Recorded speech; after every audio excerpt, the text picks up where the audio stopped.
this novel came out in 1993, and you read it then, and you were immediately smitten. You actually, I think, wanted to play the role that Tom is playing now, right? I opened this novel anxiously, but found that he realized quickly that he'd found a subject which had, if anything, even more meat on the bone than the Cold War. This is about something that matters, about something that was going on then and is going on now, and probably will go on till the crack of doom. It's a heavy show, but it must have been fun to play. Isn't playing bad fun?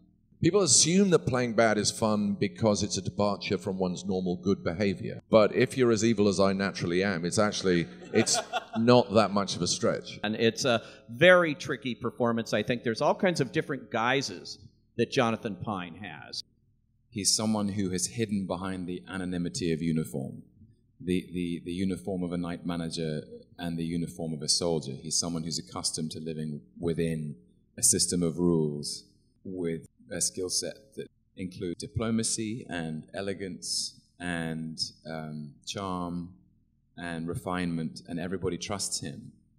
But the events of the story compel him to stand up for something, to find that flag to fight for. The layers of that was a thrilling challenge, as well as this incredibly romantic, brave thing that he does. To be a spy is to live without intimate relationships, and to try to take down an international arms dealer is to live within the jaws of the beast, knowing that they could snap shut at any time, and if they do, he's a dead man.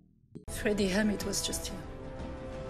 He said he has just spoken to the man from Iron Blast. Which man?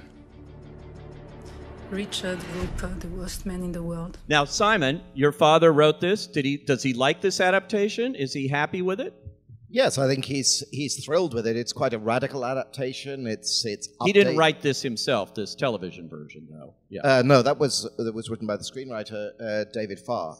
But yes, my father's thrilled with the results. It's quite a bold adaptation. It's updated. For anybody that's read the book, you'll notice a lot of different aspects to it, but the main crux of the book, I think, the thing between the arms trail and these characters is there. It's radically different in terms of time. There are some big differences in the plot, but in terms of the fundamental spirit, and I think this is why my father likes it so much, it's absolutely true to the spirit of the novel. It has great relevance to today, too, I think, with all that's going on in the world, in the Middle East even. On an almost weekly basis, stories would appear in the press that resonated with Le Carre's themes, and only in the last week or so with the Panama Papers coming out, that's Roper's world. I mean, the character that Hugh plays banks in Panama, and he'll have put together his arms deal on exactly that basis. This is the interesting thing. If you're playing the hero or you're playing the night manager, of course the hotel will say, oh, we'd love to have you come in.